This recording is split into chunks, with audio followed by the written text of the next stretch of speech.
বন্ধুরা, আজকে দেখুন আমি একটা নতুন রেসিপি নিয়ে আপনাদের সামনে হাজির হয়েছি। তো প্রথমে দেখুন এই যে সুজি দেখুন আমি নিয়ে নিচ্ছি 1 কাপ,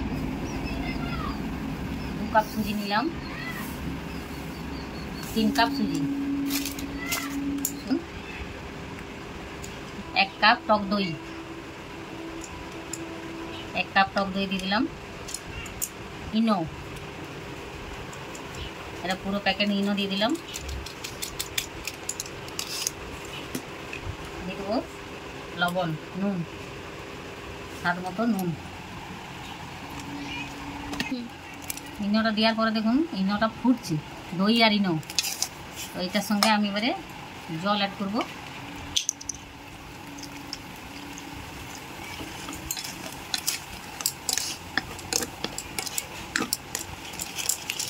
ভালো এটাকে আমি মাখিয়ে নিচ্ছি। মাখা হয়ে গেছে, আমি এটাকে এবারে সব উপকরণ মিশিয়ে নিয়েছি। এবারে এটাকে আমি 20 মিনিট ঢাকা দিয়ে রেখে দেবো। দেখুন বন্ধুরা, আমি কড়াই বসিয়েছি, দিয়ে দিলাম হালকা একটু সরষের তেল,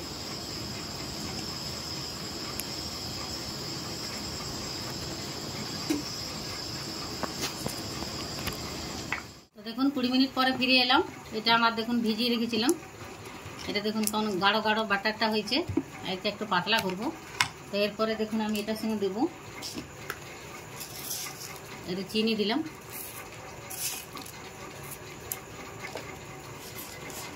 এই যে দেখুন সিদ্ধ করা আলু আমি এটাকে গ্রেট করে নিয়েছি। আপনারা চাইলে কাঁচা আলুও দিতে পারেন গ্রেট করে। এটার সঙ্গে আমি একটু মেখে নেব। এটা কিন্তু চটপট করে বানানো যাবে, ঘরোয়া রেসিপি, টিফিনেও দিতে পারেন, বাচ্চাদেরকে, বড়দেরকেও দিতে পারেন। দিয়ে আমি তো জলটা দিয়ে দেবো,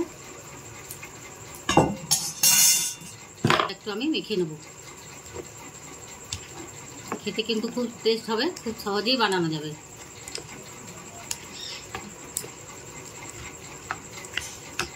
বেটার আমার রেডি করা হয়ে গেছে, পুরো একদম মেখে নিয়েছি। এরপরে দেখুন এই যে বাটিতে আমি ভালো করে তেলটা গুলিয়ে নিচ্ছি।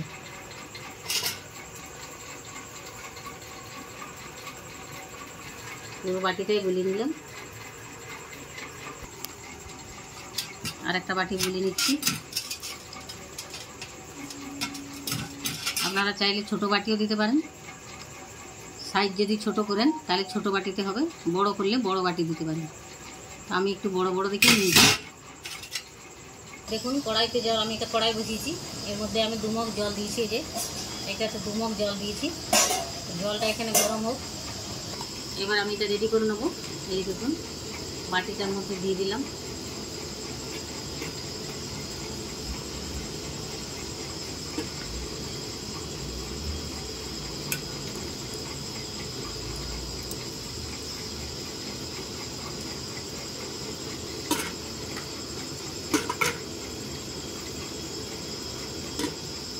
তো দেখুন এই যে আমার ছিদ্র করা থালা, দেখুন 1000 ফুটো আমি থালাটাকে কেটে দিলাম। এটাকে আমি এখানে বসিয়ে দেবো। আমি 3টে বাটি করে দেখাচ্ছি, জায়গাটা ছোট। এটার সঙ্গে আমি একটু কাশ্মীরি লঙ্কার গুঁড়ি দিয়ে দিলাম, তাহলে দেখতে সুন্দর হবে, ঝাল ঝালও হবে, রঙটাও দেখতে সুন্দর হবে। ঝাল হবে না কিন্তু রং সুন্দর হবে।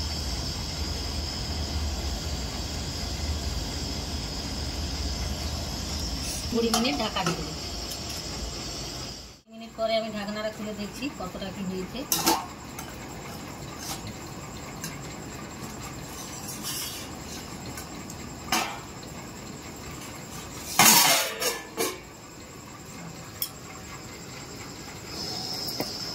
দেখুন হাতে লাগছে কিনা দেখে নিন, লাগেনি কিন্তু, একদম হয়ে গেছে।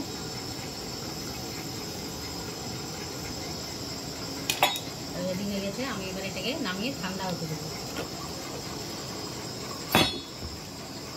ঠিক আছে, আমি দেখুন এবারে খুন্তির সাহায্যে বা ছুরির সাহায্যে আপনারা এমনি করে চারদিকে ঘুরিয়ে নেবেন। তো দেখুন কি সুন্দর আমার উঠে গেছে।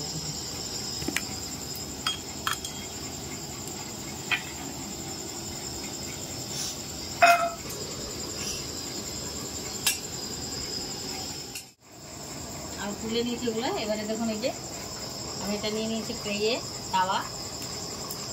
তাওয়াটা দেখুন দিয়ে দিলাম একটু সরষের তেল।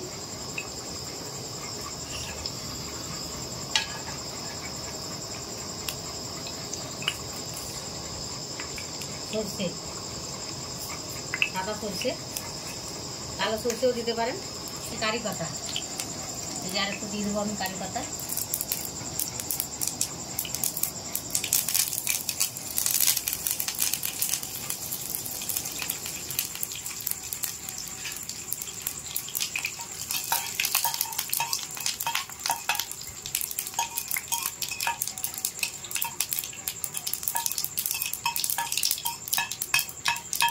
হয়ে গেছে ভাজা।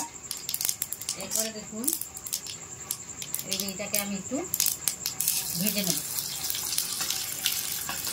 তাহলে কারি পাতা সরষের সেন্টটা ভালো উঠবে। আঁচটা হালকা করে কমিয়ে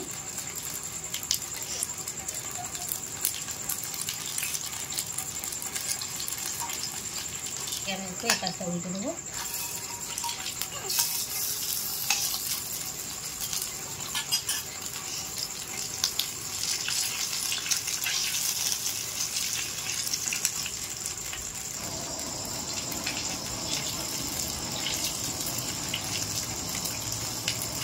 তাহলে বন্ধুরা এটা কিন্তু টেস্টটা খেতে খুব ভালো লাগবে।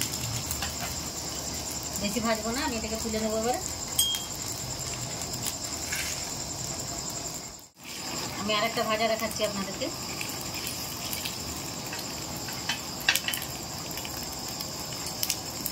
উল্টে দেবো।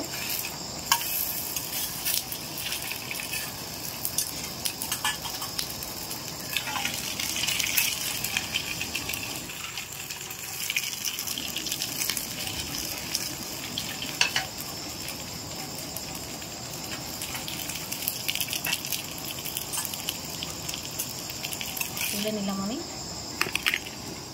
তো বন্ধুরা হয়ে গেছে আমার নাস্তা রেডি। তো আমার রেসিপিটা আপনাদের কেমন লাগলো আমাকে কমেন্ট করে জানাবেন। যদি ভালো লাগে অনেক অনেক শেয়ার করুন, আর সাবস্ক্রাইব করুন, আর লাইক করুন। আর আমার সঙ্গে ভিডিওতে থাকার জন্য আপনাদেরকে থ্যাংক ইউ এবং ধন্যবাদ।